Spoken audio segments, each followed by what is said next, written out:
Hi, Allison Ziegler here, and you are joining me for this week's episode of Princess Interrupted. Today, we are going to talk about what happens when your inner child comes home for Thanksgiving. With this week being Thanksgiving, and not just Thanksgiving, home for the holidays, we want to talk about when you get triggered by family members, how to successfully navigate what's going on, and how to create space for yourself.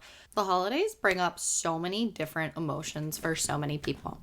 If you've been following me and my brand for some time now, you might know that I make calendars. And one of my primary intentions when I first started Ziggy was giving people the power back within their calendar and giving people the opportunity to reclaim energy from situations and different times throughout the year that have taken it from you for whatever reason. During the holiday season, there can be a lot of things that come up. If you're single, you can feel judged by yourself. You can feel judged by your family. If you're not where you want to be, it's one of those things where you might not want to provide anybody in your family with updates. You might just want to hide from the truth that is your reality, and you just don't want to deal with any of it. There's a phenomenon that happens whenever we revisit the places that we once used to live, the places where we grew up, the people who have been around us our lives, and we can essentially revert to our childhood selves.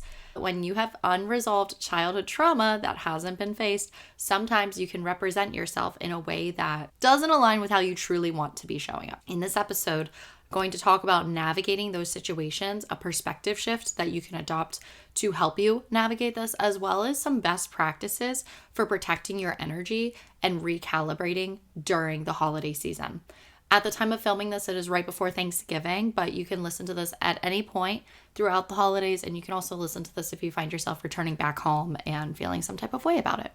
When you revisit where you're from, it can be a really triggering situation. It is a next level version of generational healing when you're doing it in the place where the trauma originated. And last night I had a moment with my mom.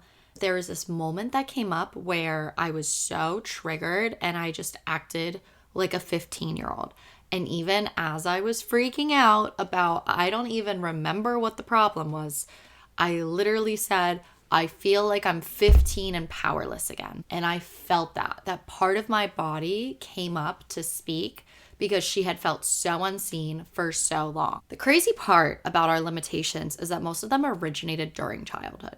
During childhood, you can have thought patterns reinforced that used to be true.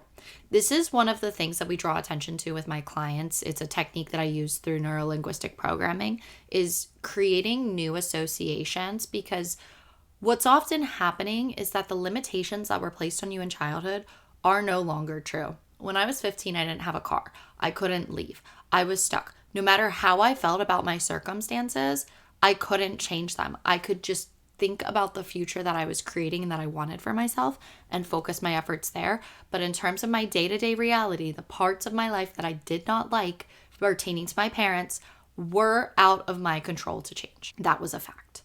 That is no longer a fact. Now I am an adult. I have full autonomy over my life. The decisions that I make create my circumstances and create where I am at. This is the same for you. When you were a child, there were limitations you faced. Those same limitations do not exist. But what happens is your brain creates a groove. There is a groove that is created, a thought process, a neural pathway in the brain. And you get so accustomed and so used to thinking a certain way that you get stuck in adopting these same beliefs in adulthood.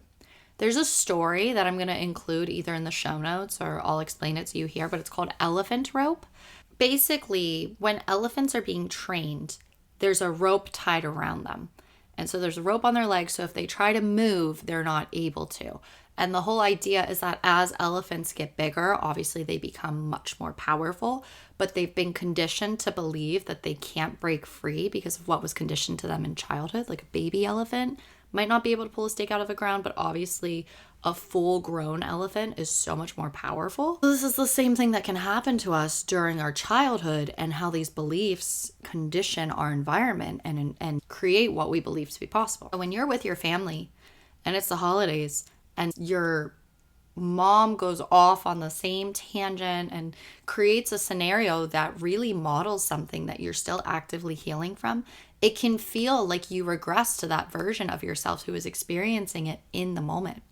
And these feelings can become overpowering, and you might find yourself reacting in ways that don't feel aligned with who you actually are today, or who you actually want to be, or how you actually see yourself. It can have everybody feeling some type of way. The tool and the technique that I'm going to give you today will allow you to rise above these situations and these circumstances. And I've also recorded a bonus meditation for you. I'll include a video link to that. Number one, don't go in with the expectation that it's going to be perfect. Go in with the expectation that whatever comes up is what's meant to come up.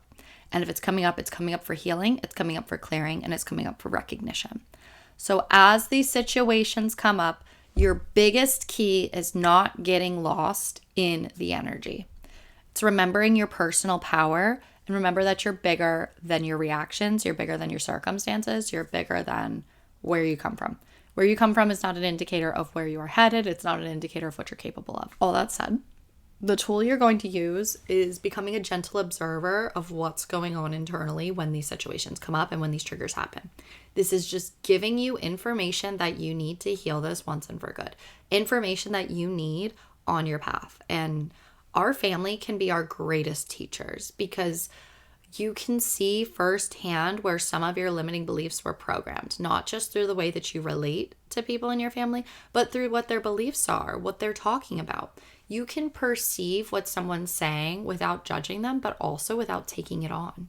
And remembering that you can set energetic protection around yourself for the holiday. As you're going to dinner, you can set the intention that you're going to energetically protect yourself, that you're not going to let what other people at the table say bother you, that you're not going to get lost in it, you're not going to make it mean anything about you, and that you also don't owe anybody an explanation. But also not making it so serious. When we look at holidays, it's just an opportunity to spend time with people who love you, spend time with people who love each other. And these boundaries are so important. Taking time and deciding what you need and not feeling guilty when you take it. This can be a pattern that I've fallen into in the past, where I'll get what I requested after setting a boundary and I'll feel bad afterwards because of the way that the person responds to the boundary being set. This defeats the purpose of the boundary. The boundary is to protect your energy. So if you're going to do it, just owning what you need and knowing that your needs are important. It can feel like when you set a boundary and someone gets offended, it can feel like you would have just been better off not saying anything in the first place, but realizing it's safe to trust yourself. And you don't know.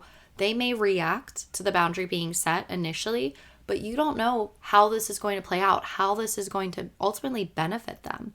By your being honest, by you advocating for what you need, this allows the other person the opportunity to show up differently. When people get triggered when you say something, oftentimes you're calling out a shadow that they didn't know that they had. Oftentimes within the other person, you're calling out a part of themselves they didn't even consciously have awareness around. Or you're calling out a part of themselves that they didn't know that anybody else could see. And so oftentimes when people get offended, it's the shock value. It's a reaction. It's defensiveness because you're touching on something that hurts. And so realizing that people are just meeting you where they're at, you're regressing, but oftentimes so can the other people involved. And remembering that it's meant to be fun. This is a time that's meant to be fun. This is a time that's meant to be joyous. It's a time that's meant to be in giving and giving thanks and appreciating.